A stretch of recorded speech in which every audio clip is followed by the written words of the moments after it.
غیرت تھی۔ فہیم نے اس سے نظریں ملائے بغیر حکم دیا کچھ کھانے کو ہے تو لے آؤ۔ پہلی بار شازیہ کے دل میں غصے سے ابال اٹھنے لگے اور اس کا جسم غصے کی زیادتی سے کانپنے لگا۔ شازیہ نے کتنی بار سوچا تھا آخر کو مرد ہے، اگر اپنی آنکھوں سے بیوی کو کسی کے ساتھ دیکھے گا تو اس کی غیرت جاگے گی، شاید اسے ہر روز کی پھانسی سے نجات مل جائے، لیکن آج اس کی وہ انا بھی ٹوٹ گئی۔ پھر تو شازیہ غصے میں کھڑی ہوئی اور اسے اپنے کپڑے درست کیے اور فہیم کے سامنے آ کے کھڑی ہو گئی اور اسے پوچھا تم کیسے مرد ہو؟ فہیم نے مڑ کر پہلے تو حیرت سے شازیہ کو دیکھا، اسے تو خواب میں بھی توقع نہیں تھی کہ کبھی وہ اس سے یہ سوال کرے گی۔ کیا بکواس کر رہی ہو تمہیں نہیں پتا، یا تم جانتے نہیں ہو یا تم نے کچھ دیکھا نہیں؟ کیا تم اندھے ہو کہ تمہاری عزت کو تمہارے سامنے ہی پامال کیا جائے اور تم انجان بن جاؤ؟ تم خود ہی بتاؤ پھر ایسے مرد کو کیا کہتے ہیں؟ کیسی عزت؟ بے وقوف عورت، کون سی عزت؟ تم جیسی عورتوں کو عزت سے کیا لینا دینا؟ مجھ جیسی عورتوں کو بنایا کس نے؟ تم جیسے مردوں نے، تم جیسے مرد جو اس زمین پر اکڑ کر چلتے ہو جیسے تم بادشاہ اس زمین کے، لیکن اصل میں تم جیسے مرد اس دھرتی کا بوجھ ہو۔ جس عورت کا شوہر اتنا بے غیرت ہو، بے حس ہو کہ اپنی عورت کی عزت کی حفاظت نہ کر سکے، اسے مرد کہنا بھی مردوں کی شان میں گستاخی ہے۔ مجھے شرم آتی ہے کہ تم میرے شوہر ہو، تم میں اتنی ہمت نہیں کہ میری عزت بچا سکو۔ ان ہاتھوں کو توڑ دو جو میری طرف بڑھتے ہیں، میری نظر میں تم مرد نہیں ہو۔ سنا تم ایک ڈرپوک، بزدل اور کمزور انسان ہو۔ شازیہ کی آواز فہیم کے کانوں میں گونج رہی تھی۔ یہ سن کے فہیم آگے بڑھا، اسے زور سے دھکا دیا۔ شازیہ کی چیخ نکل گئی۔ فہیم نے کہا بد زبان عورت، کیا تم نہیں جانتی گاؤں میں بڑے سرداروں کے گھر میں ایسا ہی ہوتا ہے؟ تم پر ہی عزت کا بھوت سوار تھا۔ اگر شادی کے بغیر ہی میرے ساتھ وقت گزار لیتی تو تمہارا یہ حال نہ ہوتا اور تمہیں یہاں یہ سب کچھ برداشت نہ کرنا پڑتا، لیکن نہیں، تم نے تو شادی سے پہلے مجھے خود کو ہاتھ بھی نہیں لگانے دیا۔ تم پر تو اپنے ماں باپ کی عزت کا بھوت سوار تھا، اسی وجہ سے مجھے اپنے باپ کے آگے تمہارے لیے منت کرنی پڑی۔ اس وقت تو مجھے لگ رہا تھا میں تمہارے بغیر مر جاؤں گا، لیکن تم آج یہ حقیقت بھی سن لو کہ میرا باپ اسی شرط پر راضی ہوا تھا کہ تم سے شادی کروانے کے لیے کہ شادی کے 1 ہفتے بعد ہی میں یہاں سے تمہارے بغیر جاؤں گا، پھر میرا باپ اور بھائی تمہارے ساتھ جیسے چاہے رہیں گے۔ تمہاری وجہ سے میری عزت ختم ہو گئی ہے اور میں اپنے گھر والوں کی نظروں میں گر گیا ہوں۔ اگر تم میری زندگی میں نہ آتی اور مجھے پہلے ہی اپنا آپ سونپ دیتی تو یہ سب کچھ ہوتا ہی نہیں۔ شازیہ حیرت سے فہیم کی شکل دیکھتی رہ گئی۔ فہیم نے غصے میں شازیہ کو بہت ساری باتیں سنائی اور کہہ کے چلا گیا۔ وہ ساری رات شازیہ خاموشی سے اپنی قسمت پر ماتم کرتی رہی۔ صبح تانیہ نے شازیہ کو ہلایا اور پوچھا اماں تمہیں کیا ہوا ہے؟ شازیہ بڑی مشکل سے اٹھی، بیٹی سے پانی منگوا کر پیا اور چپل پہن کر کمرے سے باہر آ گئی۔ شازیہ کا پورا جسم درد سے پھوڑا بنا ہوا تھا۔ ماں تم کہاں جا رہی ہو؟ بڑی سخت بھوک لگی ہے۔ اور علی اور ولی چلائے ماں کہاں جا رہی ہو؟ میں بھی تمہارے ساتھ جاؤں گی، تانیہ نے اس سے کہا، لیکن شازیہ نے کوئی جواب نہیں دیا اور بچوں کو نظر انداز کر کے گھر سے نکل گئی۔ جاتے جاتے اس نے دیکھا کہ صحن میں اس کی ساس اور جٹھانی سبزی سامنے رکھے سر جوڑے بہت گہری باتوں میں مصروف تھی۔ صبح ہی صبح کدھر جا رہی ہے؟ شازیہ خاموشی سے دروازے کی طرف چلتی رہی۔ بتاتی کیوں نہیں؟ حرام زادی گونگی ہو گئی ہے کیا؟ سسر نے گالی دی، لیکن شازیہ لڑکھڑاتے قدموں کے ساتھ گھر سے نکل گئی۔ آج شازیہ کے ہر زخم میں بہت درد ہو رہا تھا اور خون بھی بہہ رہا تھا۔ شازیہ درد سے نڈھال تھی۔ آج شازیہ کے زخموں میں پہلے سے زیادہ درد تھا۔ اس کا ہر زخم چیخ چیخ کر کہہ رہا تھا کہ مجھے علاج کی ضرورت ہے۔ شازیہ درد سے نڈھال تھی۔ وہ کسی نہ کسی طرح کلینک تک پہنچی۔ اتنی صبح کلینک ابھی کہاں کھل سکتا تھا؟ شازیہ نے ڈاکٹر کے کمرے کا دروازہ کھٹکھٹایا تو جیسے پھر اس کے کانوں میں کسی نے سرگوشی کی ہو کہ تمہارے بچوں کا باپ کا کیا نام ہے؟ دروازہ کھلا۔ ڈاکٹر اچانک اپنے سامنے شازیہ کو دیکھ کر حیران رہ گیا کہ اتنی صبح کیا بات ہے؟ شازیہ نے انتہائی سپاٹ لہجے میں کہا، مجھے مرہم پٹی کروانی ہے۔ ڈاکٹر نے اس کی زخموں سے چپکی قمیض کی طرف دیکھا اور چونک گیا جو پوری خون سے بھری ہوئی تھی۔ ڈاکٹر نے پوچھا، کس نے کیا تمہارے ساتھ؟ شازیہ نے ڈاکٹر سے کہا، تمہیں اس سے کوئی غرض نہیں ہونی چاہیے ڈاکٹر، یہ میرے شوہر نے کیا ہے، تجھ ہی جیسے ایک غیرت مند مرد نے۔ شازیہ نے ڈاکٹر پر طنز کیا، مگر ڈاکٹر کو کوئی غصہ نہیں آیا کیونکہ ڈاکٹر پہلے بھی اس گاؤں میں ایسے کئی کیس دیکھ چکا تھا کہ مرد اپنی بیویوں کو بہت بے دردی سے مارتے تھے اور وہ بے حال ہو جاتی تھی۔ یہ سب کچھ اب ڈاکٹر کے لیے نیا نہیں تھا۔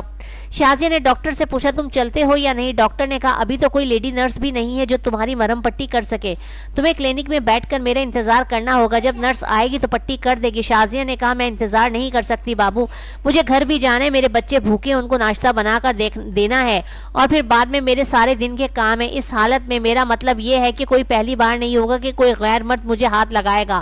ڈاکٹر نے حیرت سے کہا، لیکن تمہاری مرہم پٹی؟ شازیہ نے کہا، میں نے کہا نا، مجھے کوئی فرق نہیں پڑتا کہ کون کرے، تم کرو یا کوئی اور کرے، میرے بدن کو پہلے کیا کسی اور غیر مرد نے ہاتھ نہیں لگایا جو میں اتنی پریشان ہو جاؤں؟ بابو جی، اس جسم کو بہت مردوں نے دیکھا ہے، تم نے مرہم پٹی کرنی ہے نہ کر دو یا پھر کسی راہ چلتے کو پکڑ کے لے آؤ۔ ٹھیک ہے تم اندر چلو، میں آتا ہوں۔